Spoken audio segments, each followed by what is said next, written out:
Millionaire invites his best friend to dinner and discovers a secret she hid all her life. She shouldn't have said yes to dinner, but she did. Isabel Winters pressed her fingertips against the cool marble countertop of her Manhattan penthouse kitchen, watching the city lights flicker like scattered diamonds 30 floors below. At 29, she had learned to navigate the world of luxury with the same precision her late grandmother had taught her about threading silk: delicate, intentional, never rushed. The Winters design empire had been built on such principles, and as its millionaire heiress, she now controlled every aspect of the multi-million-dollar business that rested entirely in her capable hands. Her phone buzzed against the marble, the screen illuminating with a name that still made her pulse quicken after all these years: Noah Malik. The text was simple, almost casual. "Dinner tonight? I'm in town for 3 days. Miss talking to someone who actually gets it." Isabel's breath caught. 7 years. It had been 7 years since they'd shared more than brief holiday messages or the occasional business congratulation. 7 years since the boy who used to sneak into her bedroom during high school sleepovers just to complain about his chemistry teacher had become the man who now graced the covers of Forbes and Wall Street Journal. She typed and deleted 3 different responses before settling on Le Bernardin, 8 p.m. His reply came instantly: "I'll make the reservation. Can't wait to see you, Belle." Belle. No one had called her that in years.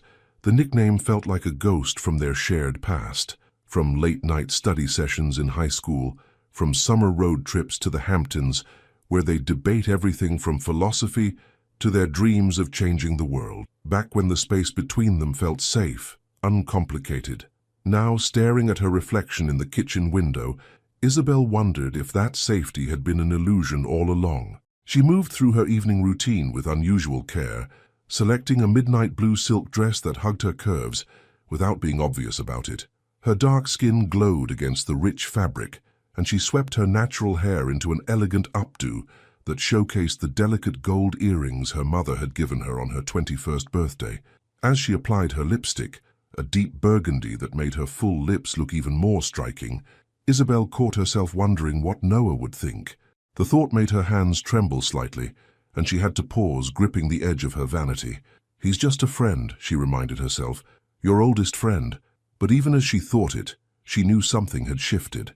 Maybe it was the way his voice had sounded different during their brief phone call last week, deeper, more intentional.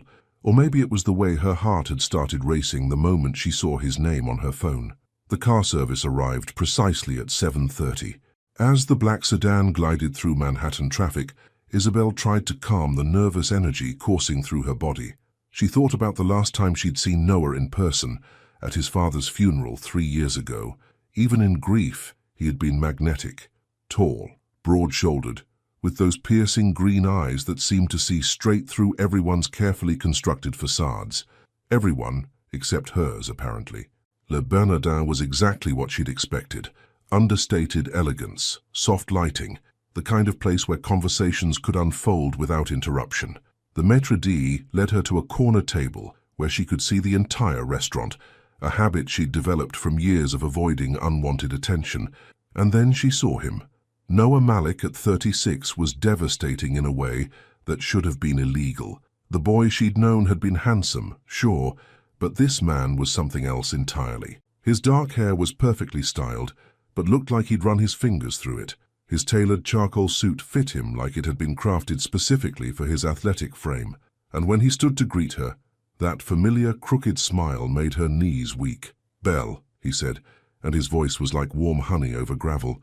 "You look—" He paused, and for a moment, something intense flickered in his green eyes, something that made the air between them feel electric.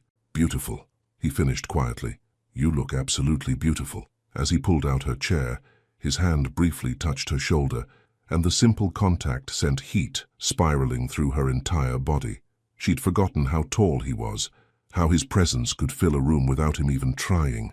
"You don't look so bad yourself, Malik," she said, settling into her chair and trying to ignore how her voice sounded slightly breathless. They fell into conversation easily, updates on their respective businesses, mutual friends from college, harmless gossip about people they used to know. But underneath the familiar rhythm of their friendship, something new hummed between them. She caught him staring at her lips when she laughed. He leaned closer when she spoke, close enough that she could smell his cologne, something sophisticated and masculine that made her want to close her eyes and breathe him in. The wine helped. A bottle of Burgundy that loosened her tongue and made the space between them feel smaller, more intimate. "I've missed this," Noah said, as they shared a decadent chocolate dessert. "I've missed you." There was something in his voice that made her look up, really look at him. His green eyes were intense, focused on her with an attention that felt almost predatory. "I've missed you too," she admitted softly. "Have you?" he asked, and there was an edge to the question that made her pulse quicken. "Because sometimes I wonder if you think about those nights in high school." Her cheeks warmed. "Of course I do. What do you think about?" The question hung in the air between them, loaded with possibilities. Isabel felt like she was standing on the edge of a cliff, and one wrong word would send her tumbling into something she couldn't take back. "I think about how easy it was," she said carefully. "How safe I felt with you." Something shifted in his expression. "Safe," he repeated almost to himself. "That's what you felt with me. Safe." Before she could answer, the waiter approached with the check. Noah handled it smoothly, but Isabel noticed the tension in his shoulders, the way his jaw had tightened slightly. Outside the restaurant, the October air was crisp, and Isabel wrapped her coat tighter around herself. Noah walked her to where her car was waiting, but instead of saying goodbye, he stopped and turned to face her. "Belle," he said, and his voice was different now, rougher. "Can I ask you something?" She nodded, not trusting her voice. "In all these years, through college and everything after, have you ever wondered what would have happened if we'd been more than friends?" The question hit her like a physical blow. She stared at him, seeing something in his eyes that she'd never noticed before, or maybe she had noticed it and had been too afraid to acknowledge it. "Noah," she whispered. "Because I have," he continued, stepping closer. Close enough that she could feel the warmth radiating from his body. "I've wondered about it more than I should have, more than was fair to either of us." Her heart was pounding so hard she was sure he could hear it. "Don't say that." "Why not?" "Because," she said, and her voice broke slightly, "because you're my best friend. You're the one person in my life who's never wanted anything from me except my friendship." He was quiet for a long moment, his green eyes searching her face.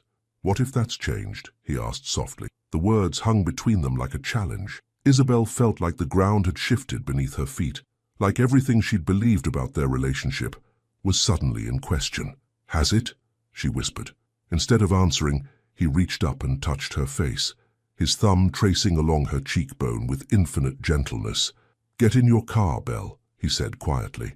"Before I do something we can't take back." She stared at him for another heartbeat, seeing the war playing out in his expression, desire fighting against restraint, want battling with friendship. Finally, she stepped back and got into the car. As it pulled away from the curb, she turned to look back at him through the rear window. Noah was still standing there, hands in his pockets, watching her leave, and in that moment, she realized that everything between them had already changed. Would you have made the same choice? What would you have done in her place? 3 in the morning, and Isabel was still wide awake. She lay in her king-sized bed, silk sheets tangled around her legs, staring at the ceiling as if it held answers to questions she wasn't ready to ask. The penthouse was silent, except for the distant hum of Manhattan traffic 30 floors below, but her mind was anything but quiet. What if that's changed? Noah's voice echoed in her memory, low and rough with an emotion she'd never heard from him before. The way he'd touched her face, so gentle, yet possessive, in a way that made her entire body ache with longing she didn't know how to name. She pressed her palms against her eyes, trying to block out the image of him standing on the sidewalk, watching her drive away, but it was useless. Every time she closed her eyes, she saw those intense green eyes, felt the warmth of his thumb against her cheek, remembered the way he'd stepped closer until she could feel the heat radiating from his body. "Get in your car, Belle. Before I do something we can't take back." What would he have done? What was he thinking about doing that scared him so much? Isabel sat up abruptly, her heart racing. She reached for her phone on the nightstand, then stopped herself. What would she even say? "Hi, Noah, I can't sleep because I keep thinking about the way you looked at me like you wanted to devour me whole." She groaned and fell back against her pillows. This was insane.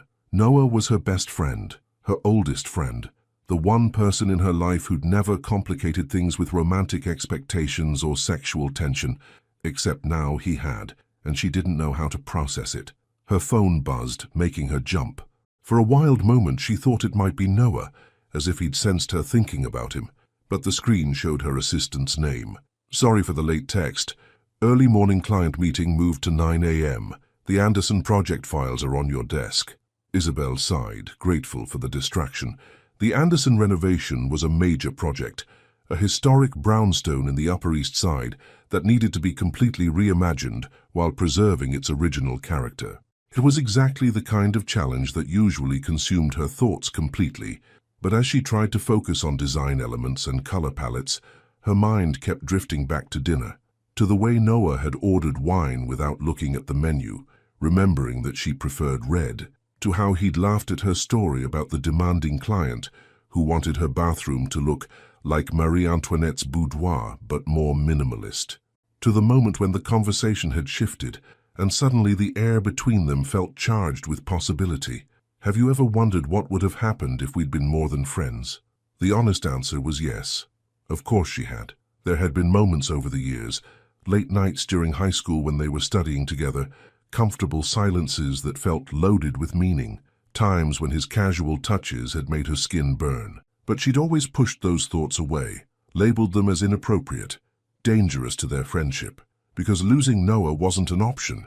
He was the one constant in her life, the one person who knew her completely and accepted her exactly as she was, even the parts of herself she'd never shared with anyone else.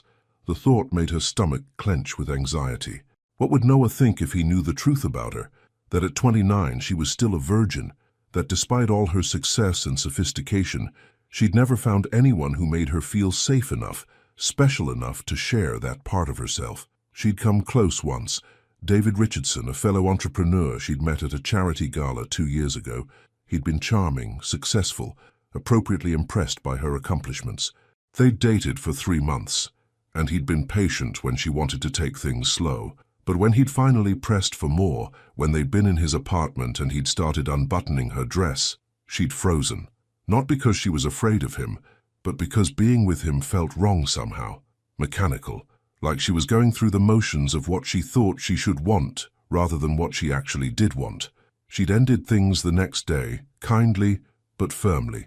David had been confused, then angry, then dismissive.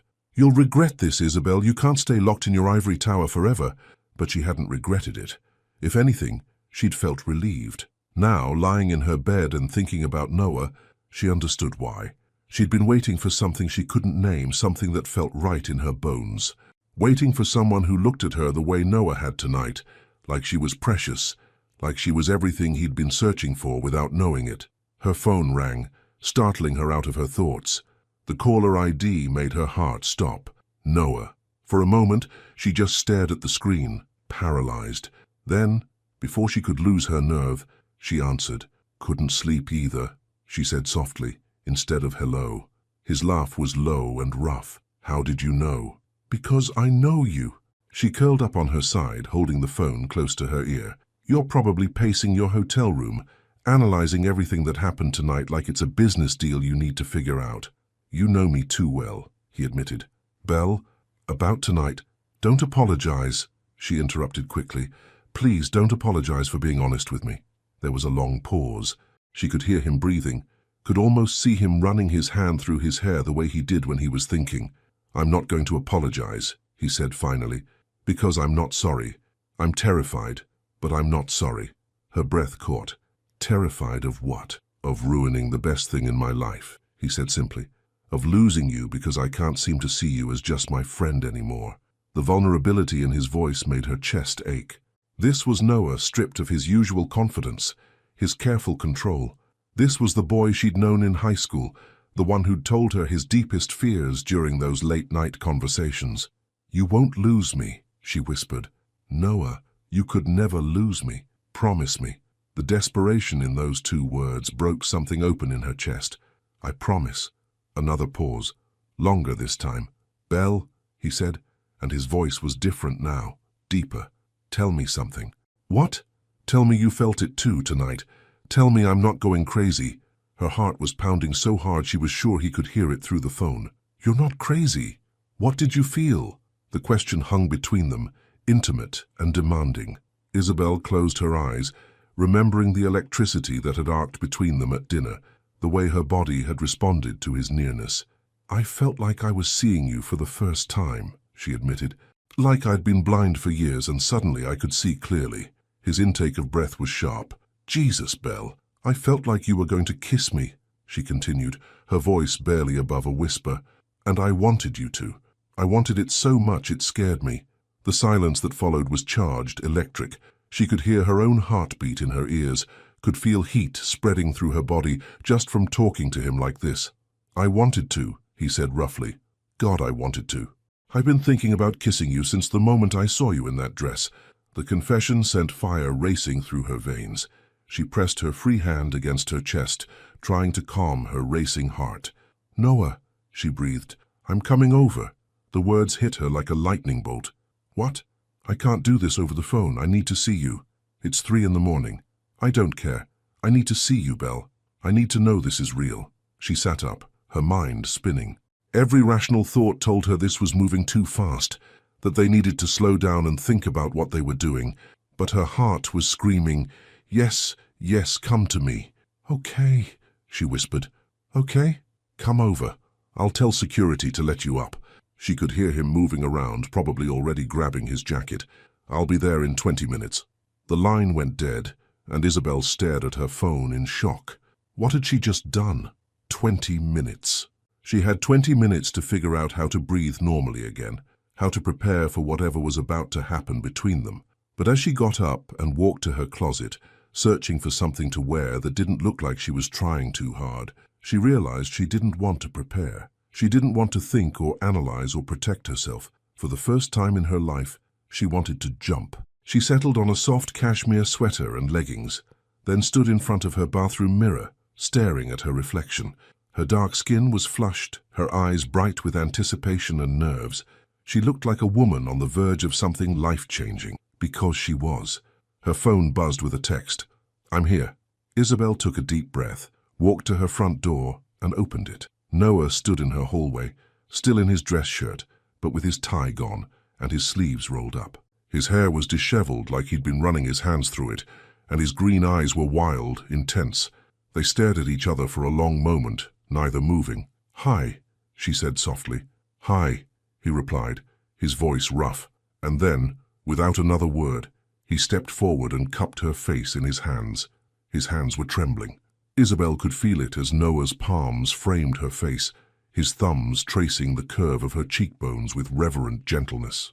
They stood in her doorway, frozen in a moment that felt suspended between past and future, friendship and something infinitely more dangerous. "I drove through 3 red lights to get here," he whispered, his green eyes searching her face like he was memorizing every detail. "I couldn't think about anything except seeing you." Her breath caught.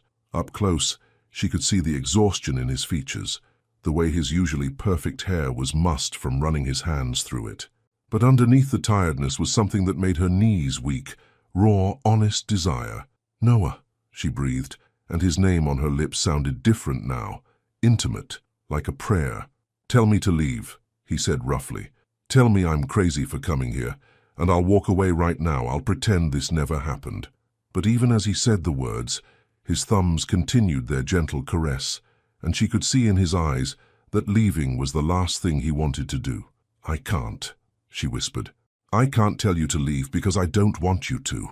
Something shifted in his expression, relief and hunger, and something deeper that made her pulse race. Slowly, giving her every chance to pull away, he lowered his head until his forehead rested against hers. "What are we doing, Belle?" he murmured, his breath warm against her lips. "I don't know," she admitted, "but I don't want to stop." They stayed like that for a heartbeat, breathing the same air, teetering on the edge of everything that would change between them. Then Noah's hands slid into her hair, and she felt herself melting into him. "Come inside," she said softly. He followed her into the penthouse, but instead of admiring the space like most people did, his attention remained fixed entirely on her. She felt hyper-aware of everything, the soft whisper of her cashmere sweater against her skin, The way the city lights streaming through her floor-to-ceiling windows painted everything in silver and gold, the sound of Noah's footsteps on her hardwood floors. "Beautiful," he said, but when she turned to thank him for the compliment about her apartment, she realized he wasn't looking at the space at all. He was looking at her. Heat bloomed in her chest, spreading outward until she felt like her skin was on fire. "Noah, 7 years," he interrupted, moving closer. "For 7 years I convinced myself I was imagining it. The way my heart raced when you laughed, the way I'd find excuses to touch you, your hand, your shoulder, anything. The way I'd lie awake thinking about what it would be like to kiss you." Each word hit her like a physical touch. "You thought about kissing me." "Every damn day," he admitted. "But you were my best friend. You trusted me. I couldn't risk destroying that for something that might have been one-sided." She stared at him, processing this revelation. All those years, all those moments when she'd felt something electric between them and told herself she was imagining it. He'd felt it too. "It wasn't one-sided," she said quietly. His eyes darkened. "Tell me what you thought about." The request was intimate, demanding. She felt exposed under his gaze, but also powerful.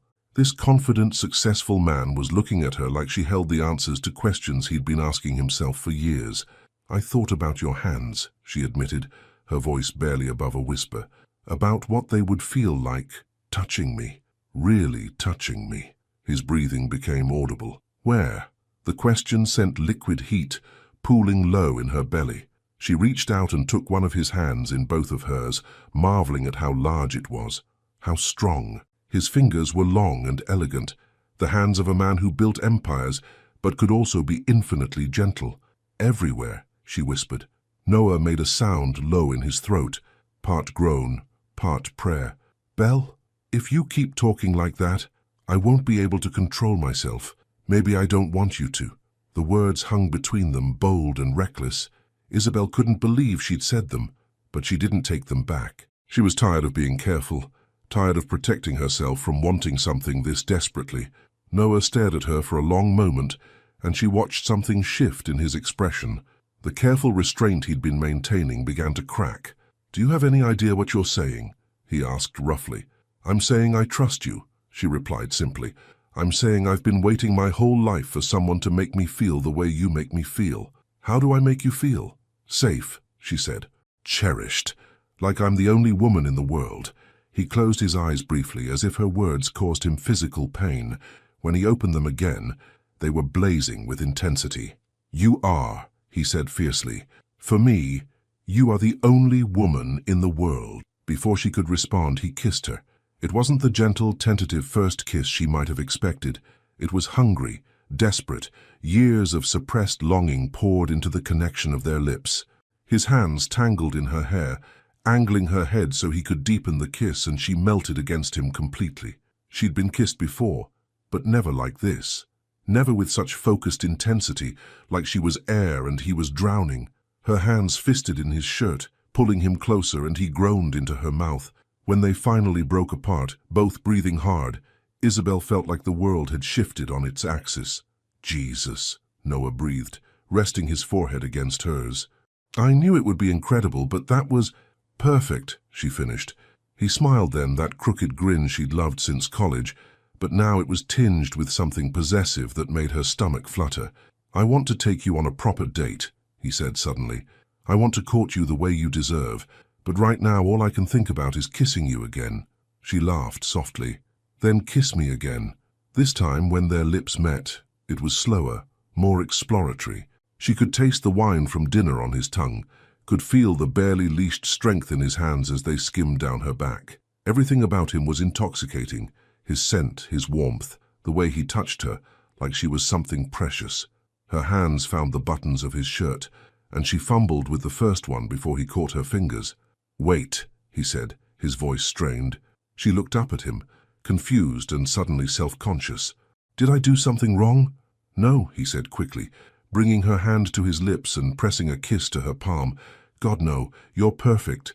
It's just, Belle, if we keep going like this, I'm not going to want to stop." The honesty in his voice made her chest tight. "What if I don't want you to stop?" His eyes fluttered closed. "Don't say that unless you mean it." "I mean it," she said firmly. Then, more quietly, I've been waiting for you my whole life, Noah. I just didn't know it until tonight. When he opened his eyes, they were molten with desire and something deeper, something that looked like love. There's something you should know, she said suddenly, her courage faltering. About me, about my experience. He must have heard the nervousness in her voice because his expression softened immediately. Tell me, he said gently. She took a shaky breath, feeling exposed and vulnerable. I haven't. Understanding dawned in his eyes, followed immediately by something fierce and protective. Are you telling me, he said slowly, that you've never been with anyone? She nodded, unable to meet his gaze. Noah was quiet for so long that she finally looked up, afraid of what she might see in his expression. But instead of disappointment or judgment, she saw wonder. Belle, he whispered, and his voice was reverent. Do you know what that means to me? She shook her head. It means, he said, cupping her face in his hands again, that if you choose me, if you let me be the one, I'll spend the rest of my life making sure you never regret it. The promise in his words made her eyes well with tears. I choose you, she whispered. I've always chosen you. And when he kissed her this time, it felt like coming home. Sunlight filtered through the sheer curtains like liquid gold. Isabel woke slowly, awareness creeping in piece by piece. The silk sheets tangled around her legs, the faint scent of Noah's cologne on her pillows, the unfamiliar but wonderful sensation of not being alone in her bed. She turned her head carefully, afraid of disturbing the dream, and found herself looking at Noah's sleeping face. In the soft morning light, he looked younger somehow, the sharp edges of his features softened by sleep. His dark hair was tousled, falling across his forehead, and she had to resist the urge to brush it back. They hadn't made love. The thought should have brought disappointment, but instead it filled her with a warm, glowing satisfaction. After her confession, Noah had kissed her until she was breathless, but then he'd pulled back, his eyes dark with desire and something deeper. Not tonight, he'd whispered against her lips. Not like this, when we're both overwhelmed and not thinking clearly. When I make love to you for the first time, Belle, I want us both to be sure. I want it to be perfect. She'd expected to feel rejected, but instead she'd felt cherished, protected, like he valued her so much that he was willing to wait, even when she could feel how much he wanted her. So they'd talked instead, curled together on her sofa, sharing stories and memories, filling in the gaps of 7 years. She'd learned that he'd thought about her during every major milestone in his life. He'd learned that she'd kept every birthday card he'd ever sent her. Somewhere around dawn, they'd moved to her bed, but only to sleep. He'd held her through the night, one arm wrapped around her waist, his breath warm against the back of her neck. It was the most intimate night of her life, and they'd done nothing more than kiss and talk. Now, watching him sleep, Isabel felt a contentment she'd never experienced before. This was what she'd been waiting for her entire life, not just physical attraction, but this bone-deep sense of rightness. This feeling that she was exactly where she belonged. Noah's eyes fluttered open, and when he saw her watching him, his face transformed with a smile that made her heart skip. "Good morning, beautiful," he murmured, his voice rough with sleep. "Good morning," she replied softly. "Sleep well. Best sleep I've had in years," he said, reaching up to tuck a strand of hair behind her ear. "You? Amazing," she admitted. "I've never slept so well with someone else in my bed." Something flickered in his eyes. "Never?" She shook her head, suddenly feeling shy. "I told you, Noah. You're the first... everything." He was quiet for a moment, his thumb tracing her jawline with reverent gentleness. "The first man to hold you while you sleep," he said softly. "Yes. The first to see you like this without all your careful composure. Yes. The first to know how you sound when you laugh in the dark." Her breath caught. "Yes." He leaned closer, his lips barely brushing hers. "I want to be all your firsts, Belle, every single one." The promise in his voice made her entire body flush with heat. Before she could respond, her stomach chose that moment to growl loudly, breaking the intimate moment and making them both laugh. "I guess I should feed you," Noah said, grinning. "What do you usually have for breakfast?" "Coffee and whatever's in my fridge," she admitted. "I'm not much of a cook. Lucky for you I am." He sat up, the sheet falling away to reveal his bare chest. Somewhere during the night he'd removed his dress shirt, and Isabel had to force herself not to stare at the defined muscles of his torso. "You cook?" she asked, trying to keep her voice steady. "One of my many hidden talents," he said with a wink. "Go shower, I'll surprise you." 30 minutes later, Isabel emerged from her bathroom feeling more human. She'd taken extra care with her appearance, choosing a soft ivory sundress that complemented her skin tone and made her feel feminine. Her hair fell in loose waves around her shoulders, and she'd applied just enough makeup to enhance her natural features. The smell of bacon and something deliciously sweet led her to the kitchen, where she found Noah standing at her stove, wearing his dress shirt from the night before with the sleeves rolled up. He'd somehow found her apron, a frilly pink thing her mother had given her as a joke, and the sight of this powerful masculine man wearing it made her giggle. "Don't laugh," he said, without turning around. "This apron is protecting my shirt from very serious pancake business."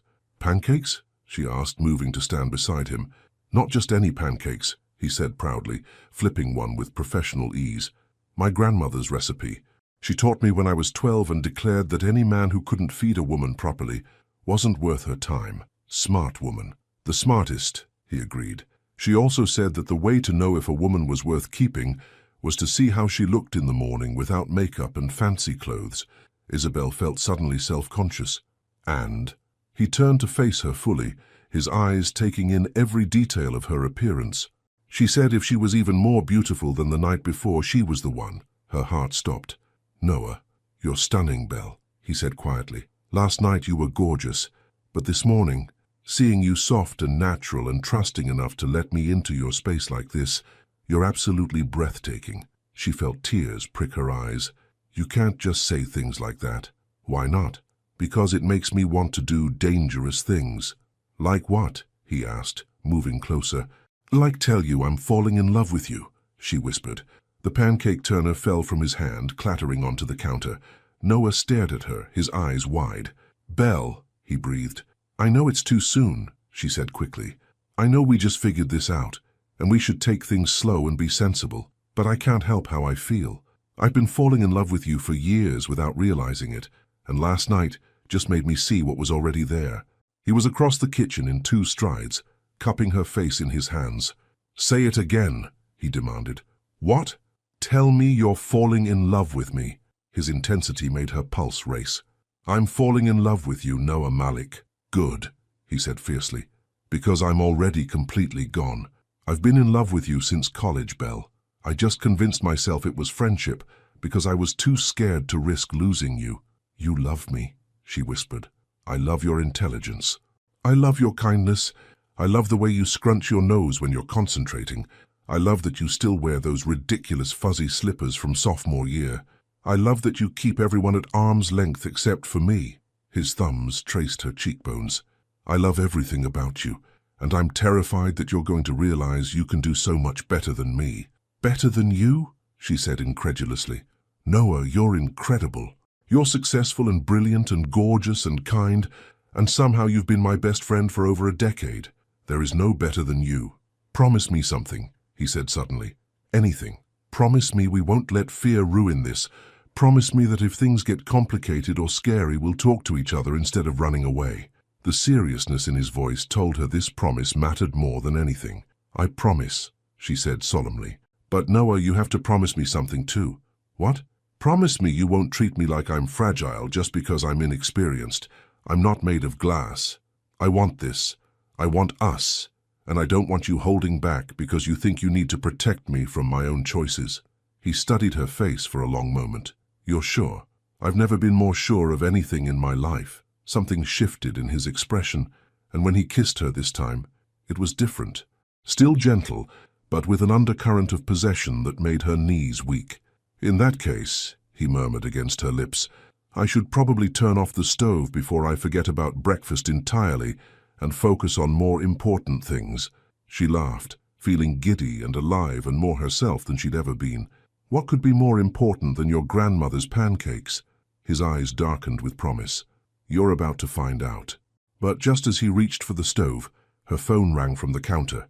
The display showed her assistant's name, and Isabel remembered with a jolt that she had the Anderson meeting in 2 hours. "I have to take this," she said apologetically. Noah nodded, but she could see the frustration in his eyes as she answered the phone. "Good morning, Janet." "Isabel, thank God. The Andersons just called. They want to move the meeting up to 10:30. Can you be ready? Isabel glanced at the clock. It was already 9:15. Of course, she said professionally, even as her heart sank. I'll be there. She hung up and turned to Noah, who was already reaching for his jacket. You have to go, he said, but there was understanding in his voice, not accusation. I'm so sorry, this client is really important. Hey, he interrupted, pulling her close. Don't apologize for being successful. I love that about you. Rain check on breakfast. Rain check on everything, he said with a smile that made her insides flutter. But Belle, yes? Tonight. Have dinner with me tonight. A real date this time. I'd love that. He kissed her once more, soft and lingering before heading for the door. Noah, she called after him. He turned back. I love you too, she said simply. The smile that spread across his face was radiant.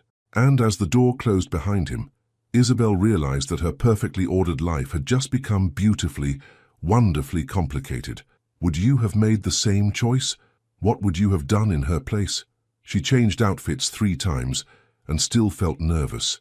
Isabel stood in front of her full-length mirror, smoothing down the emerald green silk dress she'd finally settled on. It was elegant, but not overdressed, sophisticated, but still feminine. The color brought out the golden undertones in her dark skin and made her eyes sparkle. But this wasn't just any date. This was Noah. Her phone buzzed with a text. Car will be there in 10 minutes. Can't wait to see you. N. The formal signature made her smile. Even in love, Noah was still Noah, proper, thoughtful, a little old-fashioned in the most charming way. She grabbed her clutch and wrap, taking one last look in the mirror. Her reflection showed a woman glowing with happiness, someone transformed by love and possibility. For the first time in her life, she felt like she was exactly where she was supposed to be. The car ride to the restaurant gave her time to think about the day. The Anderson meeting had gone perfectly. They'd loved her vision for their brownstone renovation and signed the contract immediately. But throughout the entire presentation, part of her mind had been on Noah, on his words that morning, the way he'd looked at her, the promise of tonight. The restaurant he'd chosen surprised her. Instead of another high-end Manhattan establishment, the car pulled up to a charming bistro in Brooklyn Heights with ivy-covered walls and warm light spilling from the windows.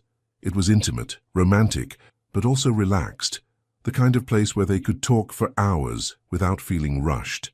Noah was waiting for her at a corner table, and when he saw her enter, his face lit up with a smile that made her heart skip.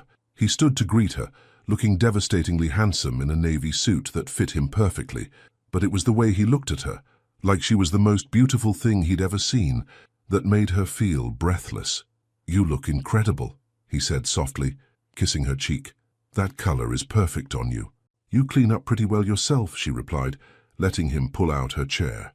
As they settled at the table, she noticed he looked slightly nervous, a rare sight for a man who usually commanded every room he entered. This is strange, isn't it? He said, with a self-deprecating laugh, being on an actual date after all these years. Good strange or bad strange? Terrifying strange, he admitted. I want this to be perfect for you. Her heart melted a little.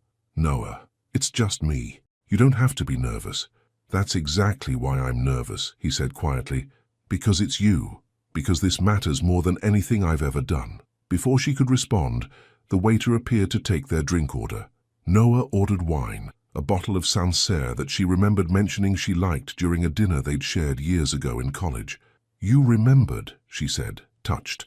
I remember everything about you, Belle. What you drink, how you like your coffee, that you always order dessert but only eat half of it, that you get that little wrinkle between your eyebrows when you're concentrating. As if summoned by his words, she felt herself concentrating, trying to process the overwhelming feeling of being so completely known by someone. See? He said with a grin, reaching across the table to smooth the spot between her eyebrows. There it is. She caught his hand and held it, marveling at how right it felt to touch him freely now. Tell me about your day, she said. Besides thinking about me, of course. He laughed. Besides that, 3 conference calls, 2 contract reviews, and 1 very distracted CEO who kept checking his phone for texts from a certain interior designer. Only 1 text. I wrote about 20, he admitted, but I deleted 19 of them because they all basically said the same thing, which was that I'm completely crazy about you and I can't wait to see you again. The wine arrived, and as they toasted to new beginnings, Isabel felt herself relaxing into the evening. This was Noah, her Noah, but with a new dimension that made everything feel electric. They talked through the first course about safe topics, work, mutual friends, a movie she'd seen recently that she thought he'd like. But as the evening progressed and the wine loosened their tongues, the conversation turned more intimate. "Can I ask you something?" Noah said as they shared a decadent chocolate tart. "Anything. Last night when you told me about your experience, was it because you were waiting for someone specific or was it just circumstance?" She set down her fork, considering how to answer honestly. "Both, I think. I dated, but whenever things started to get serious, something always felt wrong. Not them necessarily, but the timing, the feeling, the connection." "What kind of connection were you looking for?"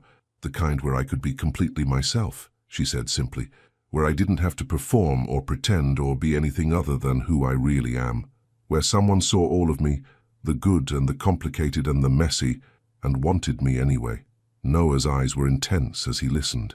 "And now I realize I was waiting for you," she said quietly. "I just didn't know it until you looked at me differently." He reached across the table and took her hand, his thumb tracing circles on her palm. "Can I tell you something?" he said. She nodded. "I've been with other women, Belle, more than I probably should have been, but I was never really present with any of them. Part of me was always holding back, always comparing them to this impossible standard." "What standard?" "You," he said simply. "I compared every woman I dated to you, and none of them ever measured up. Not because they weren't wonderful in their own ways, but because they weren't you." The confession made her chest tight with emotion. "Noah, I know it sounds crazy," he continued, "but I think part of me has been in love with you since we were 20 years old. I just convinced myself it was friendship because the alternative was too terrifying to consider." "What was so terrifying about it?" "Losing you," he said immediately. "The thought of telling you how I felt and having you run away, having you decide our friendship wasn't worth the complication. I couldn't risk that. And now?" A slow smile spread across his face. "Now I think the bigger risk would be not telling you, not taking this chance." The waiter approached to refill their wine glasses, but Isabel barely noticed. She was completely absorbed in Noah in this conversation, in the way he was looking at her like she held all the answers to questions he'd been asking himself for years. "There's something else I want to tell you," she said, once they were alone again. "I'm listening." "I'm scared," she admitted. "Not of you, but of how much I want this. I've spent my whole life being careful, being in control, but with you, I want to throw caution to the wind and just feel everything." "Is that such a bad thing?" "It is when you've never done it before," she said with a nervous laugh. "What if I'm terrible at this? What if I disappoint you?" Noah's expression grew serious. He stood up from his chair and moved to the empty one beside her, close enough that she could feel the warmth radiating from his body. "Look at me," he said gently. She did. "You could never disappoint me," he said firmly. "Never. Not in this. Not in anything. Belle, you're not just beautiful and brilliant and kind. You're brave. Brave enough to build an empire. Brave enough to be vulnerable with me. Brave enough to take a chance on us. But what if—" "No," he interrupted softly. "No what ifs. Whatever happens between us, we'll figure it out together. That's what people who love each other do." The simple statement hit her like a revelation. People who love each other. They were people who loved each other now. "When did you know?" she asked suddenly. "To know what?" "That you loved me. Really loved me, not just as a friend." He was quiet for a moment, thinking. "Remember junior year of high school, when you had the flu and missed Mr. Williams' lecture on Renaissance architecture?" She nodded. "I skipped my own classes to sit by your bedside and read you my notes. You were so sick you could barely keep your eyes open, but you were still asking questions, still engaged. And I remember looking at you, hair a mess, no makeup, wearing that ridiculous oversized sweater, and thinking that you were the most beautiful thing I'd ever seen." Her eyes filled with tears. "But it wasn't until you fell asleep holding my hand that I realized I was in trouble," he continued. "Because all I wanted was to take care of you for the rest of my life. All I wanted was to be the person you reached for when you were vulnerable. Why didn't you tell me? Because the next day you thanked me and said I was the best friend a girl could have, and I realized that being your friend was better than not being in your life at all." A tear escaped and rolled down her cheek. Noah caught it with his thumb, his touch infinitely gentle. "No more tears," he said softly. "Not tonight." "They're happy tears," she assured him. I love you so much it scares me." "Good," he said with that crooked grin she adored, "because I plan to spend a very long time showing you just how much I love you back." The promise in his voice sent heat spiraling through her body. "Noah." "Yes." "Take me home," she whispered. His eyes darkened. "Are you sure?" "I've never been more sure of anything in my life." He signaled for the check, and as they waited for it to arrive, his hand found hers again. "Belle," he said quietly. Tonight changes everything." She looked into his eyes and saw her own certainty reflected back at her. "I know," she said simply. "I'm ready for everything to change." Her hands were shaking as she turned the key. Isabel stood at her apartment door, hyper-aware of Noah's presence behind her, of the electricity crackling between them in the hallway's intimate lighting. The ride home had been torture, sitting beside him in the back of the car, feeling the heat of his body, the weight of his gaze, the promise of what was about to happen. "Second thoughts?" Noah asked softly, his voice close to her ear. She turned to face him, key still in the lock. In the dim hallway light, his green eyes were dark with desire, but underneath she could see concern, tenderness, infinite patience. "No second thoughts," she said firmly. "Just nervous excitement." He smiled, that crooked grin that made her knees weak. "Good nervous or bad nervous?" "The kind of nervous that means something important is about to happen," she replied. "Something important is about to happen," he confirmed, reaching up to cup her cheek. "But only what you want to happen. We go at your pace, Belle." "Completely." The reassurance in his voice steadied her. This was Noah, her Noah, the man who'd held her while she cried over bad grades, who'd celebrated every one of her successes, who'd known her better than anyone else for over a decade. She was safe with him. She turned the key and led him into her apartment. The space looked different now, more intimate, with just the city lights filtering through her windows, casting everything in silver and shadow. "Wine," she offered, suddenly unsure what came next. "Belle," Noah said gently, "look at me." She did. "We don't have to do anything tonight except what feels right," he said. "We could talk, watch a movie, just hold each other like last night. There's no pressure." "What if I want there to be pressure?" she asked quietly. His eyes darkened. "Then there can be pressure." "What if I want you to stop being so careful with me?" "Then I'll stop being careful," he said, his voice dropping to a rough whisper. "But you have to tell me what you want, Belle. Use your words." The command sent heat spiraling through her body. "I want you to kiss me," she said. "Where?" The simple question made her breath catch. "Everywhere." He moved toward her then, slow and deliberate, giving her every chance to change her mind. When he reached her, he didn't grab or rush. Instead, he traced his fingertips along her jawline, studying her face like he was memorizing every detail. "You're so beautiful," he murmured. "I've wanted to tell you that properly for years." "Tell me now," she whispered. "You're stunning, Belle. Your skin, your eyes, the way you move like you're dancing even when you're just walking across a room." His thumb traced her lower lip. "And your mouth. God, your mouth." Before she could respond, he was kissing her, and it was nothing like the kisses they'd shared before. This was hungry, possessive, years of restraint finally unleashed. She melted into him, her hands fisting in his shirt, pulling him closer. He backed her against the wall, his body pressing against hers, and she could feel his heart racing as fast as her own. When he trailed kisses down her neck, she gasped, her head falling back to give him better access. "Tell me what you like," he murmured against her throat. "I don't know," she admitted breathlessly. No one's ever." He pulled back to look at her, his eyes blazing. "I get to discover what you like," he said with something like wonder. "I get to learn every single thing that makes you feel good." The promise in his words made her knees weak. "Noah, what do you need?" he asked. "You," she said simply. "Just you." He kissed her again, deeper this time, and she felt herself losing the last of her careful control. Her hands found the buttons of his shirt, and this time when she started to undo them, he didn't stop her. "Are you sure?" he asked against her lips. "I'm sure," she breathed. He took her hand and led her toward the bedroom, but stopped just inside the doorway. "Belle," he said seriously. "Yes? I need you to promise me something." "What?" If you want to stop, if anything doesn't feel right, if you need to slow down, promise me you'll tell me.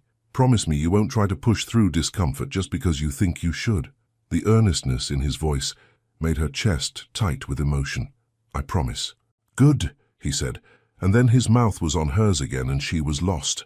The moonlight streaming through her bedroom windows painted everything in silver and shadow. Noah's hands were reverent as he slowly undressed her, pressing kisses to each inch of skin he revealed, telling her she was perfect, beautiful, more than he'd ever dreamed.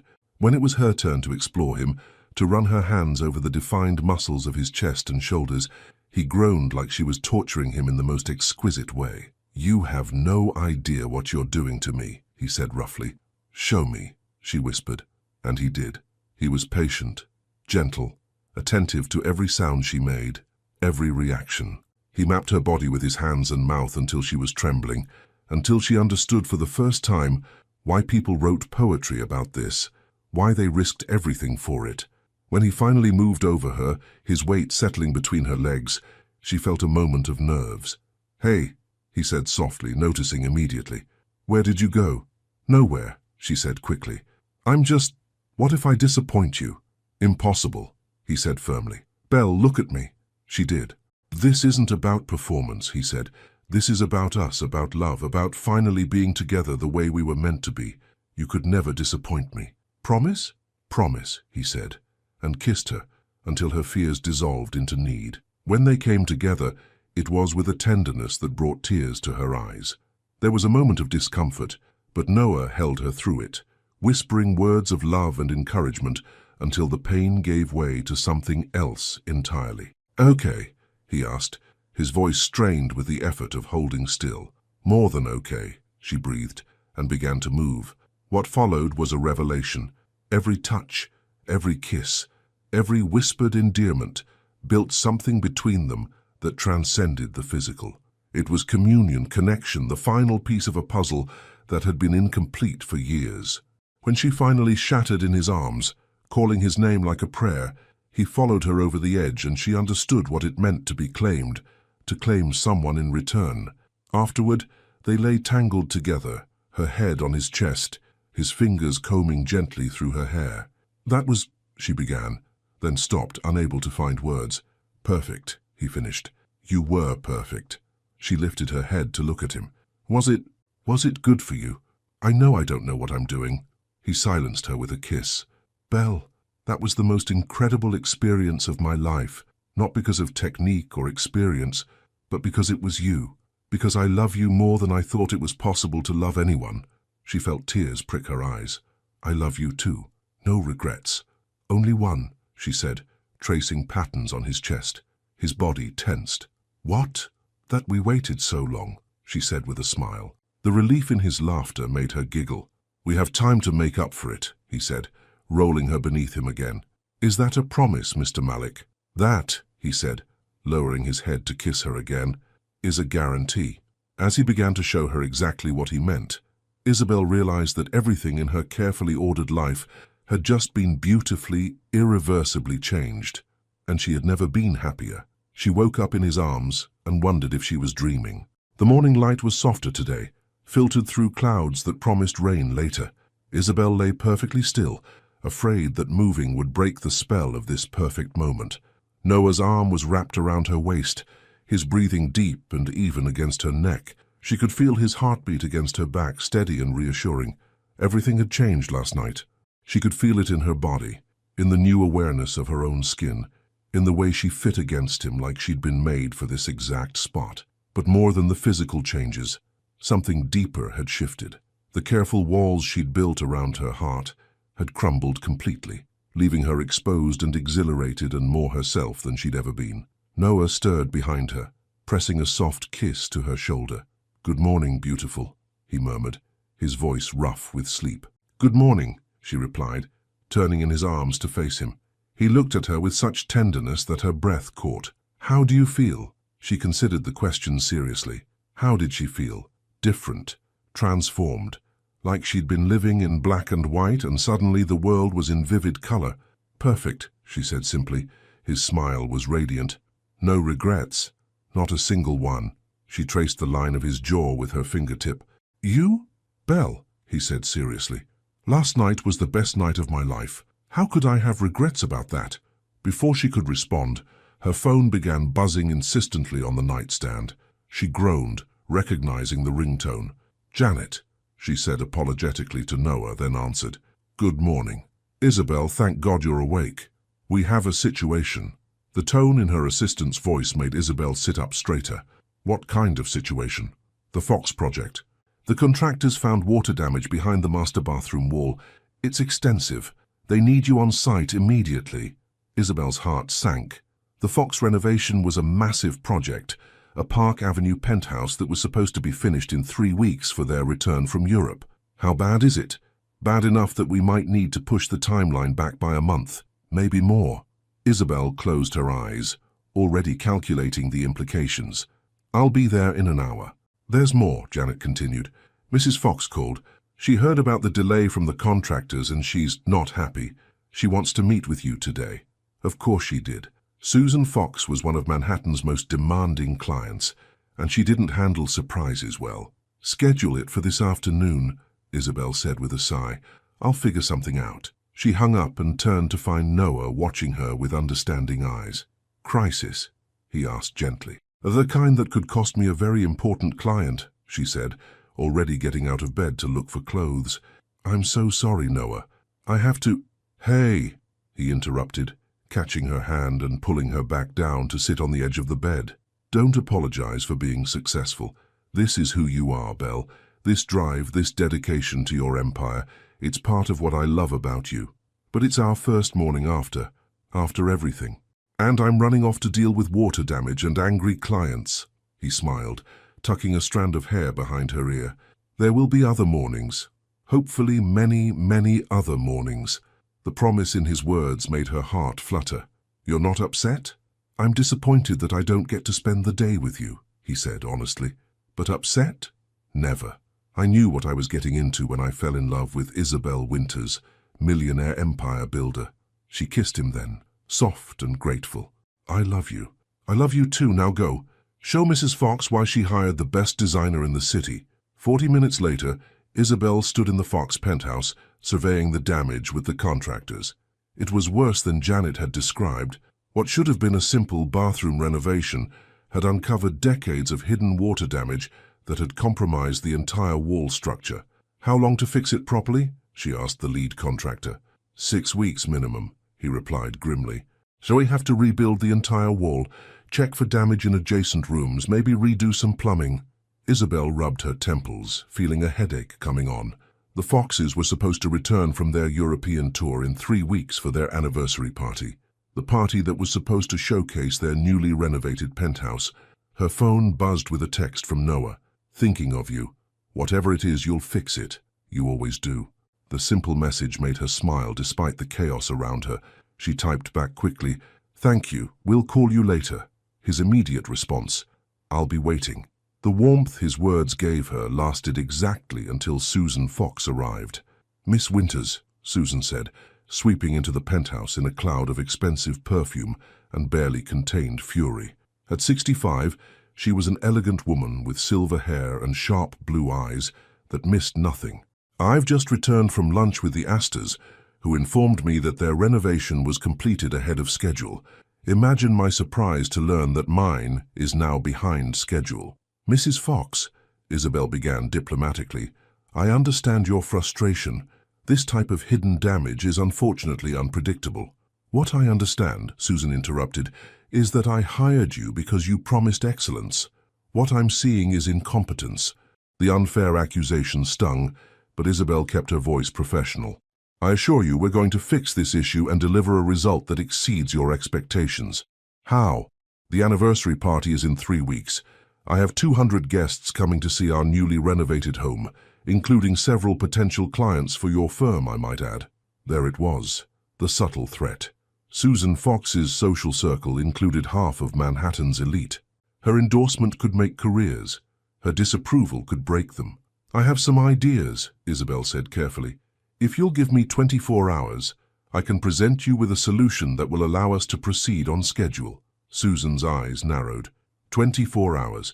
If your solution isn't satisfactory, I'll be finding a new designer, one who can handle unexpected complications.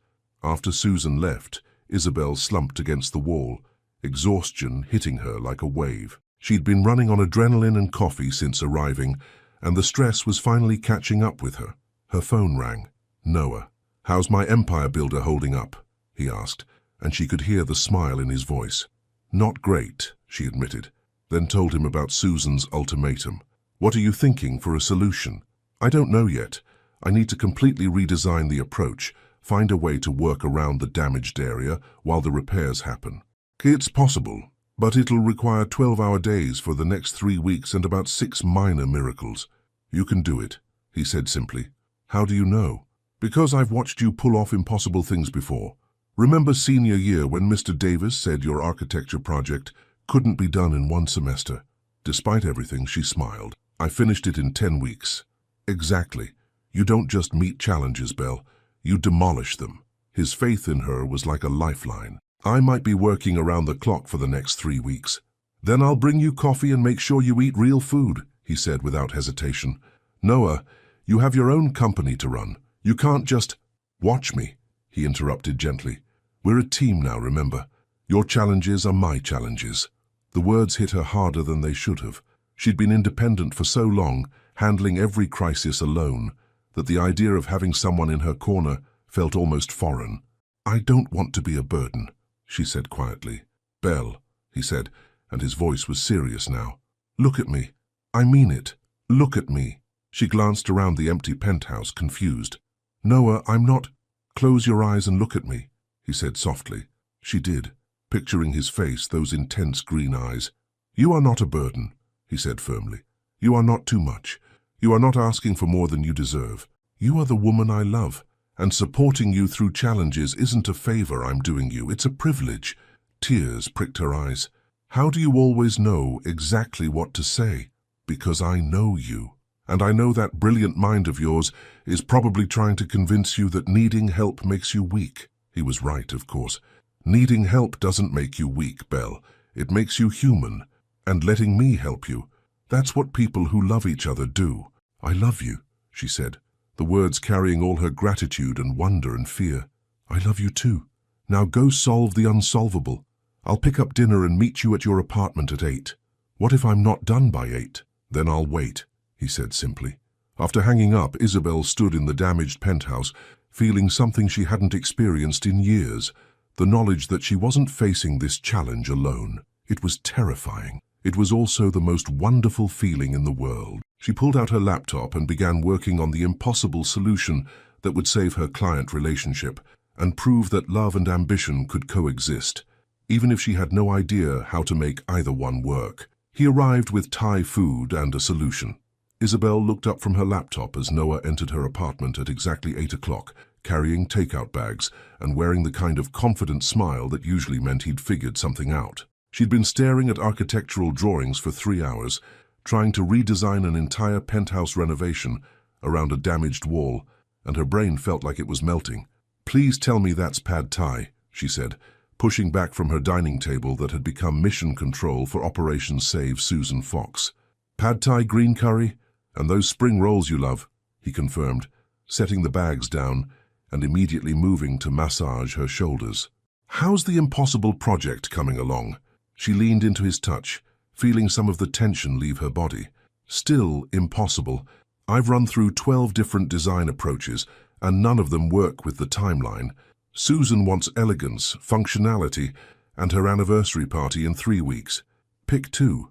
Noah's hands stilled on her shoulders. "What if we could get the structural work done in half the time?" "That's not physically possible. The contractor said 6 weeks minimum." "What if I told you I know someone who specializes in emergency construction?" He moved around to face her, those green eyes bright with possibility.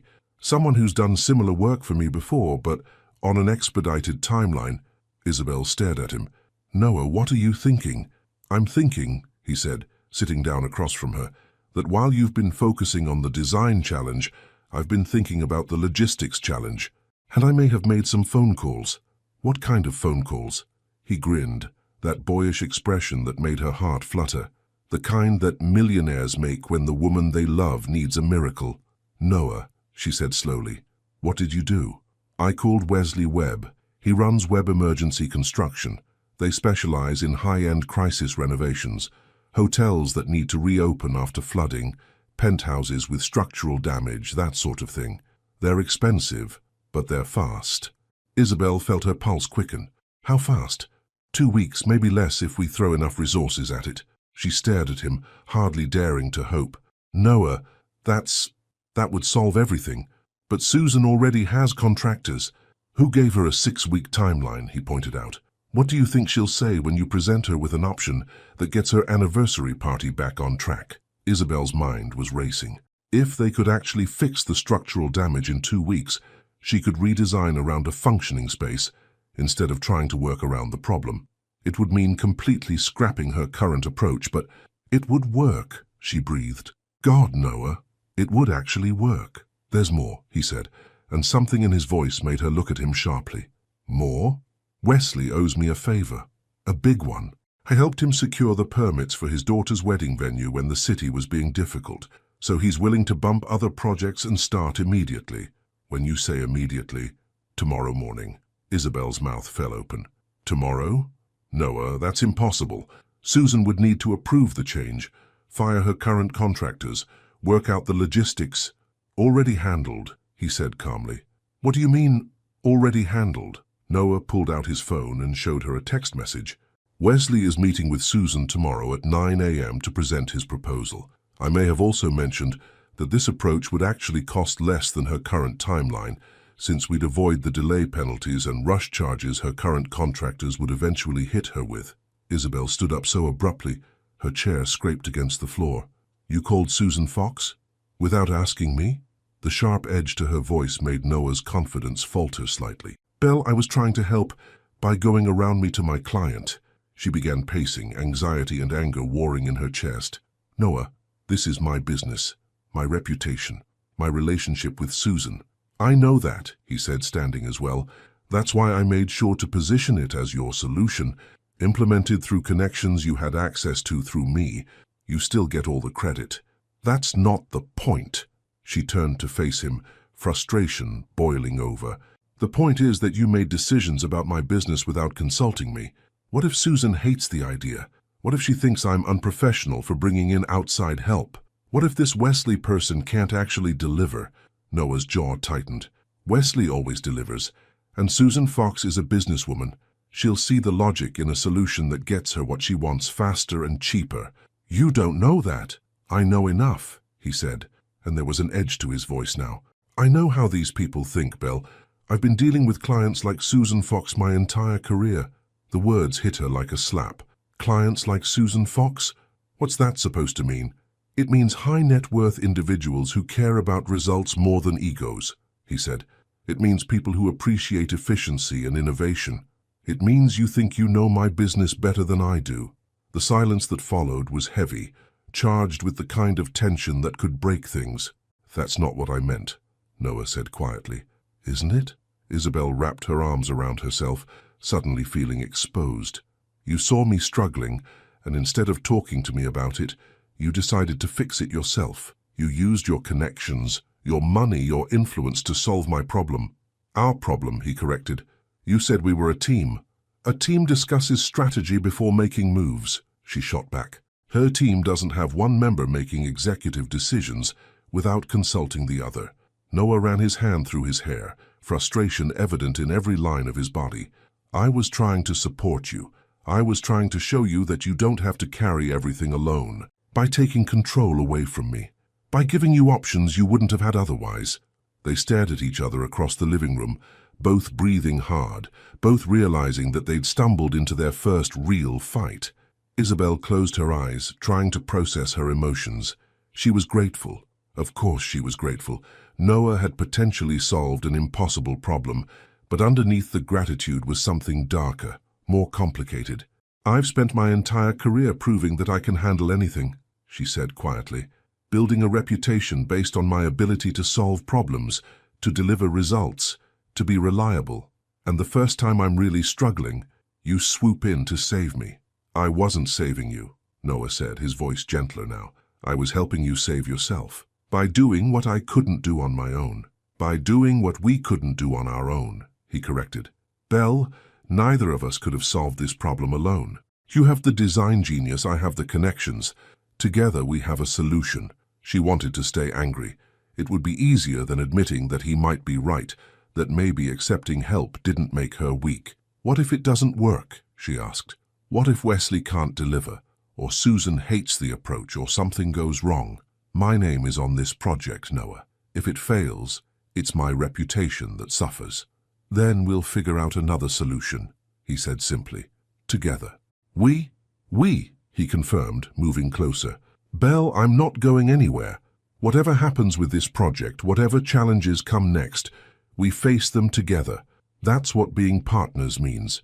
She studied his face, seeing the sincerity in his green eyes, the determination in the set of his jaw. Partners, she repeated. Equal partners, he said, with different strengths, different resources, but equal stakes in each other's success. The anger that had been driving her slowly began to ebb, replaced by something more complex. Fear, maybe, or hope. I've never had a partner before, she admitted. I don't know how to share the load without feeling like I'm losing control. And I've never been with a woman who didn't need me to take care of her, he said honestly. I don't know how to support you without trying to fix everything. They looked at each other for a long moment, both recognizing that they were navigating uncharted territory. We're going to screw this up sometimes, aren't we? Isabel said. Probably, Noah agreed, but we'll figure it out as we go. She took a step toward him, then another, until she was close enough to reach up and touch his face. Next time you want to save my business, she said softly, ask me first. Next time you want to carry the world on your shoulders, he replied, covering her hand with his. Let me help hold it up? She smiled then, the first genuine smile since he'd walked in with his solution. Deal. He kissed her, soft and apologetic and full of promise. When they broke apart, she rested her forehead against his. Now, she said, tell me everything about this Wesley Webb, because we have a presentation to prepare. Noah's grin was radiant. We have a presentation to prepare, he agreed. And as they sat down together to plan their strategy, Isabel realized that being a team might be scarier than going it alone, but it was also infinitely more powerful. Even if she had no idea how to balance love and ambition without losing herself in the process. The meeting was scheduled for disaster, but it became triumph instead.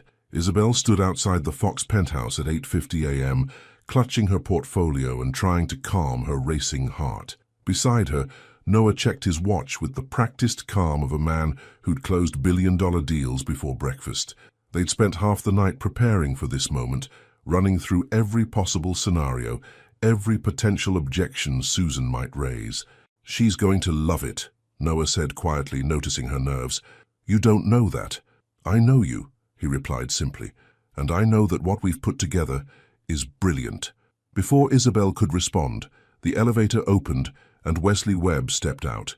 He was exactly what she'd expected from Noah's description. Tall, weathered, with the confident bearing of a man who built impossible things on impossible deadlines. His handshake was firm, his smile genuine. Ms. Winters, he said warmly, Noah's told me incredible things about your work. I'm excited to see what we can create together. Together. The word settled something nervous in her chest. Thank you for making this possible on such short notice, she said. When Noah Malik calls in a favor, you answer. Wesley grinned. Plus, I love a good challenge. Your design modifications are inspired. I've never seen someone reimagine space so creatively around structural limitations. The compliment sent warmth through her. All night, she'd worried that involving Wesley meant admitting defeat, but seeing her work through his professional eyes reminded her that collaboration could enhance rather than diminish her vision. Susan Fox opened the door before they could knock, her sharp blue eyes taking in the trio with undisguised curiosity. Ms. Winters, she said coolly, I hope you have good news for me. I have a solution, Isabel replied with more confidence than she felt. One that will not only meet your timeline, but exceed your original vision. 20 minutes later, Susan Fox was smiling for the first time since Isabel had known her. You're telling me, Susan said slowly, studying the revised plans spread across her dining table, that this approach will actually cost less than my original budget and be completed a week before my anniversary party? That's exactly what we're telling you, Isabel confirmed. Wesley's team can complete the structural repairs in 10 days. While they work, we'll be implementing the revised design in the rest of the penthouse. Instead of shutting down the entire renovation, we're working around the problem area and actually improving the overall flow. Susan turned to Wesley. And you guarantee this timeline? I stake my company's reputation on it, Wesley said without hesitation. I've looked at the structural damage, run the numbers, coordinated with my best team. 10 days for repairs, then Ms. Winters takes back over for the final touches. The final design actually gives you more of what you originally wanted, Isabel added, pointing to the revised floor plans. Remember how you mentioned wanting the master suite to feel more luxurious? The structural changes allow us to expand the bathroom space and create that spa-like atmosphere you described. Susan's eyes brightened as she studied the drawings. This is better than what I originally approved. Sometimes obstacles force us to find better solutions, Noah said quietly, and Isabel felt his words like a warm touch. When can you start? Susan asked Wesley. This afternoon, if you approve the contract. Susan looked between the three of them, Isabel with her creative vision, Wesley with his expertise, Noah with his quiet confidence, and something shifted in her expression. Ms. Winters, she said, I owe you an apology. Yesterday I questioned your competence. Today I'm seeing exactly why everyone says you're the best designer in Manhattan. The words hit Isabel harder than she'd expected. Thank you, Mrs. Fox. That means everything. What it means, Susan said with a smile, is that you just saved my anniversary party and my marriage. Jonathan will be so relieved when I tell him we're back on track. An hour later, contracts signed and plans approved, the three of them stood on the sidewalk outside the building. Wesley headed off to mobilize his team, leaving Isabel and Noah alone. We did it, Isabel said, hardly believing it was real. You did it, Noah corrected. That redesign was pure genius, Belle. The way you turned a structural limitation into a design advantage, I've never seen anything like it. She turned to face him fully, seeing the pride and admiration in his green eyes. We did it, she said firmly. Your connection to Wesley, your understanding of client psychology, your support last night when I was ready to panic, none of this would have happened without you. Partners, he said, echoing their conversation from the night before. Equal partners, she agreed. Noah's smile was radiant. So what now? Back to your office to coordinate with Wesley's team. Isabel checked her watch. It was barely 11 a.m., and she felt like she could conquer the world. Actually, she said, surprised by her own boldness, I was thinking we could go celebrate. Maybe that little cafe in Soho where we used to study. I suddenly have an urge to remember what it feels like to just be happy without worrying about the next crisis. I love that idea, Noah said, taking her hand. But first, there's something I need to tell you. Something in his tone made her look at him more closely. What? Wesley didn't just agree to help because he owed me a favor, Noah said quietly. I mean, that's part of it, but there's more. Isabel felt her stomach tighten. What kind of more? I may have offered to invest in his company's expansion into luxury emergency construction. It's something he's wanted to do for years, but he needed capital backing. She stared at him, processing this information. You invested in his company? For me. Not for you, Noah said quickly. With you. Belle, what we just witnessed was incredible. Your design brilliance combined with Wesley's construction innovation? There's a real business opportunity here.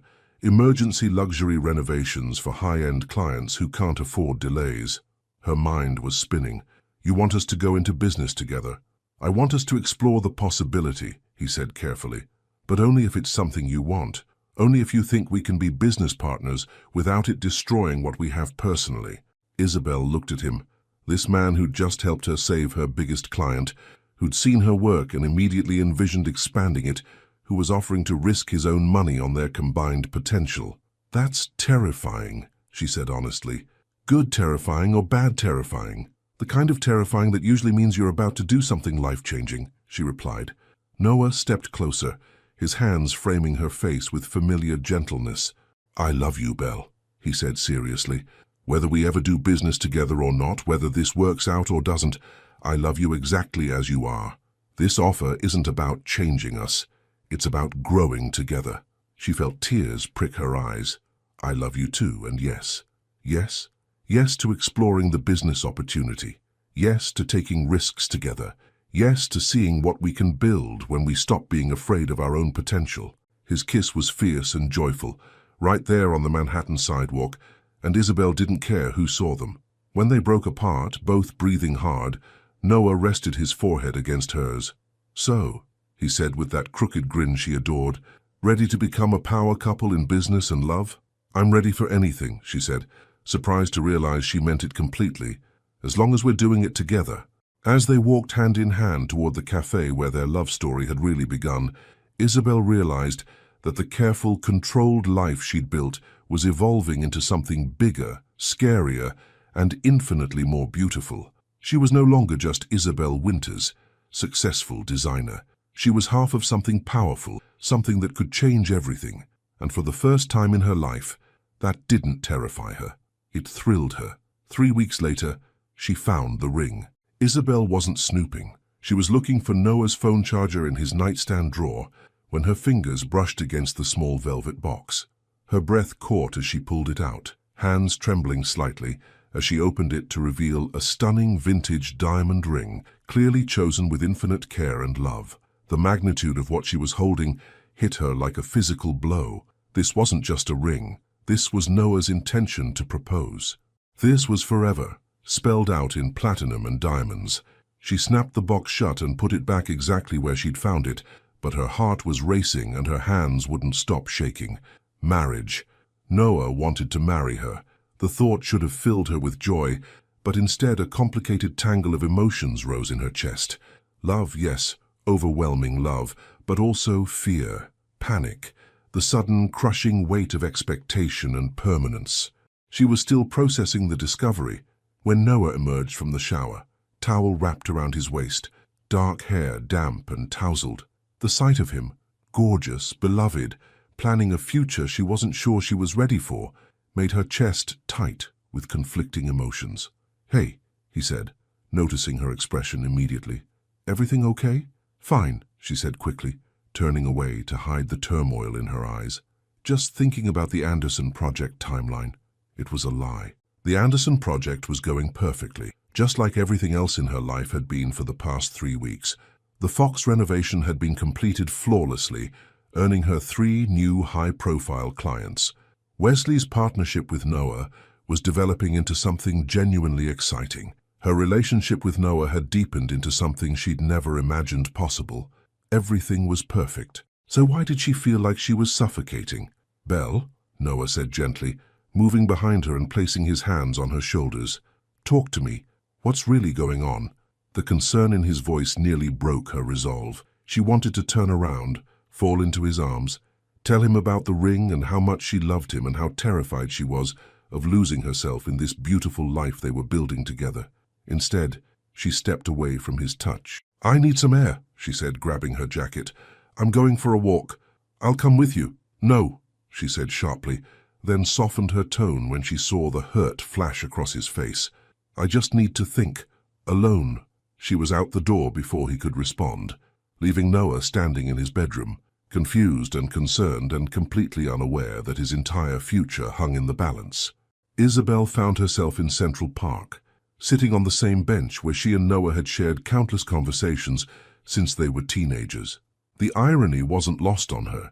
She'd come to the place where they'd spent so many hours growing up together to figure out whether she was strong enough to see their relationship through. Her phone rang. Her mother. "Isabel, darling, how are things with that lovely young man of yours?" "Complicated," Isabel said honestly. "Good complicated or bad complicated?" Isabel almost smiled despite her turmoil. Her mother had always cut straight to the heart of things. "I don't know, Mom. Maybe both. Do you want to talk about it?" And suddenly, Isabel did. She told her mother everything. About finding the ring, about her fears, about feeling like she was losing herself in the intensity of loving Noah so completely. "Baby," her mother said gently when Isabel finished, "do you remember what I told you when you were little? About your great-grandmother?" Isabel smiled through her tears. "That she was fierce and independent, and never let anyone dim her light." "That's right. And do you remember what else I told you? That she found a man who didn't want to dim her light. He wanted to help her shine brighter. Your great-grandfather loved her fire, not despite it, but because of it. He knew that trying to contain her would be like trying to hold lightning in his hands. Isabel closed her eyes, thinking about Noah, about how he'd supported her business, celebrated her successes, pushed her to take risks she never would have taken alone. "What if I'm not strong enough to be both?" she whispered. "What if I can't be completely his and still be completely me?" "Oh, sweetheart," her mother said softly, "love isn't about becoming half of something else. It's about becoming more of yourself than you ever thought possible." After hanging up, Isabel sat in the growing dusk, watching couples walk by hand in hand, young lovers stealing kisses, elderly pairs moving in comfortable synchrony, families with children running ahead on the path. All of them had chosen love over fear, partnership over independence. All of them had decided that sharing their life was worth the risk of losing themselves. Her phone buzzed with a text from Noah. "Whatever it is, we can figure it out together. I love you." The simple message broke something open in her chest. This man, who knew her better than anyone, who'd seen her at her strongest and her most vulnerable, who'd offered her not just his love but his partnership in building something bigger than either of them could create alone. This man, who wanted to marry her. She stood up from the bench, decision crystallizing with startling clarity. She wasn't losing herself in loving Noah. She was finding parts of herself she never knew existed. The woman who could take risks, who could trust, who could be vulnerable without breaking. The woman who was brave enough to choose love. She found him in his living room, pacing like a caged animal, running his hands through his hair in the way he did when he was worried. He looked up when she walked in, relief flooding his features. "Belle, thank God. I was going crazy. I found the ring," she said quietly. Noah froze, his face going through a dozen different expressions, before settling on something between panic and hope. "You... what?" "I was looking for your charger, and I found it. The ring. It's beautiful, Noah." He stared at her, clearly trying to read her expression, to understand what her discovery meant for them. "Belle, I can explain. You want to marry me," she continued, stepping closer. "Yes," he said simply, no longer trying to hide it. "I want to marry you. I want to build a life with you, have children with you, grow old with you. I want to be your partner in everything forever." "That's terrifying," she said softly. "I know. I've never wanted anything more in my entire life." The words hung in the air between them, loaded with promise and possibility and the weight of two people choosing each other completely. "Are you sure?" Noah asked, his voice rough with emotion. Instead of answering with words, Isabel crossed the remaining distance between them and kissed him with everything she had, all her love, all her fear, all her courage, all her hope for their future. When they broke apart, both breathing hard, she rested her forehead against his. "Ask me," she whispered. "What?" "Ask me to marry you." Noah's hands framed her face, his green eyes blazing with love and joy and barely contained emotion. "Isabel Winters," he said, his voice shaking slightly, "will you marry me? Will you be my partner, my best friend, my greatest love for the rest of our lives?" "Yes," she said, laughing through her tears. "Yes to all of it. Yes to forever." The kiss that followed was desperate and joyful and perfect, the seal on a promise that had been building between them for years without either of them knowing it. When Noah finally slipped the ring onto her finger, it fit perfectly, just like everything else about them. "I love you," he said fiercely. "Whatever comes next, whatever challenges we face, whatever dreams we chase, I love you." "I love you too," she replied, marveling at how the words kept getting stronger instead of wearing thin. "All of you, all of this, all of us." As they held each other in the glow of his living room lights, Isabel realized that she hadn't lost herself in loving Noah. She'd finally found herself, and she was exactly who she was meant to be, a woman brave enough to reach for everything she wanted and strong enough to hold on to it once she got it. A woman in love, a woman engaged to her best friend, a woman ready for whatever came next. 2 years later, she still came back to that park, but this time with peace in her heart. Isabel adjusted the baby carrier against her chest, smiling as 6-month-old Emma gurgled contentedly, her tiny fist wrapped around her mother's finger. The autumn air was crisp, painting Central Park in brilliant oranges and golds, the same colors that had surrounded her during those uncertain weeks when she'd first realized she was falling in love with the boy who'd been her best friend since they were teenagers. "There's Daddy," she whispered to Emma, pointing toward the familiar bench where Noah sat waiting, his laptop balanced on his knees as he worked on their latest project proposal. At the sound of her voice, he looked up, and his face transformed with the same radiant smile that had been stealing her breath for over 3 years now. He closed the laptop and stood, arms outstretched for his 2 favorite girls. "How did the meeting go?" he asked, kissing Isabel softly before taking Emma from her arms and settling the baby against his shoulder with practiced ease. "Better than expected," Isabel said, settling beside him on the bench. "The Hamptons project is ours. Mrs. Williams was so impressed with our emergency renovation portfolio that she wants us to handle her entire summer estate." "That's incredible, Belle. I'm so proud of you." "Proud of us," she corrected gently. "This business we built together, it's ours." Winters Malik Luxury Solutions had become exactly what they'd dreamed, a boutique firm specializing in high-end emergency renovations and rapid luxury construction. 2 millionaires combining their resources, Isabel's design genius and inheritance with Noah's business acumen and investment capital, plus Wesley's construction expertise, had created something unique in Manhattan's competitive market. But more than professional success, they'd created balance, real balance. Isabel maintained her independence and creative control, while Noah handled the business development and strategic partnerships. They worked together without losing themselves, supported each other without suffocating. "Emma's getting heavy," Noah said with a laugh, as their daughter squirmed in his arms. "I think she's going to be tall, like her mama." "And stubborn like her daddy," Isabel added, watching as Emma grabbed for Noah's phone with determined little fingers. "Hey now, that's Mommy's trait too," he protested, then grew more serious. "Speaking of traits, I got a call from the adoption agency today." Isabel's heart skipped.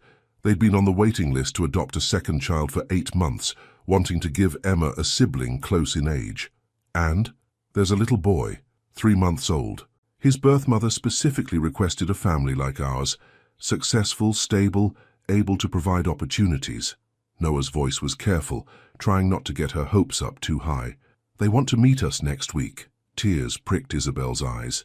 After struggling with fertility for over a year after their wedding, they'd turned to adoption for Emma and had fallen completely in love with the process. The idea of expanding their family, of giving another child the love and stability they had to offer, filled her with joy. "Yes," she said simply. "Whatever we need to do, yes." Noah reached for her hand, the one wearing both her engagement ring and the simple platinum wedding band they'd chosen together. "Are you sure 2 babies under a year old is going to be chaos?" "Good chaos," she said, echoing a conversation they'd had years ago about taking risks. "The kind that usually means you're about to do something life-changing." He squeezed her hand. "I love you, Mrs. Malik." "I love you too, Mr. Winters Malik," she replied, using the hyphenated name he'd taken after their wedding, a decision that had surprised everyone except her. Noah had wanted to honor both their families, their equal partnership in everything they built together. Emma chose that moment to let out a happy squeal, reaching for the colorful leaves falling around them. Isabel caught one and handed it to her daughter, watching as tiny fingers explored the autumn treasure. "Do you remember," Noah said quietly, "the first time we sat on this bench together? You were crying about Professor Williams' critique of your design project, and you told me that sometimes the best creations come from the most challenging circumstances," she finished. "I thought you were just trying to make me feel better." "I was, but I was also right." She looked at him. This man who'd been her friend, her lover, her partner, her husband, the father of her child, her greatest supporter, and her biggest challenger. This man who'd seen her potential before she'd seen it herself. The most challenging circumstances, she mused, thinking about everything they'd been through. The night she'd confessed her inexperience, the crisis with Susan Fox, her panic about the engagement, the sleepless nights with a newborn while trying to build a business. All of it had led to this moment, this life, this love that had grown stronger with every challenge they'd faced together. "Do you ever wonder," Noah asked, "what would have happened if you hadn't said yes to dinner that night?" "Never," she said firmly, "because I think we would have found our way to each other eventually. Some connections are just inevitable." Inevitable, he repeated thoughtfully. I like that. Emma had fallen asleep in Noah's arms, her tiny face peaceful in the dappled sunlight, a perfect picture of contentment and security. She's going to grow up thinking love is supposed to be easy, Isabel said softly. Love is easy, Noah replied. It's everything else that's complicated. Is that your wisdom for the day?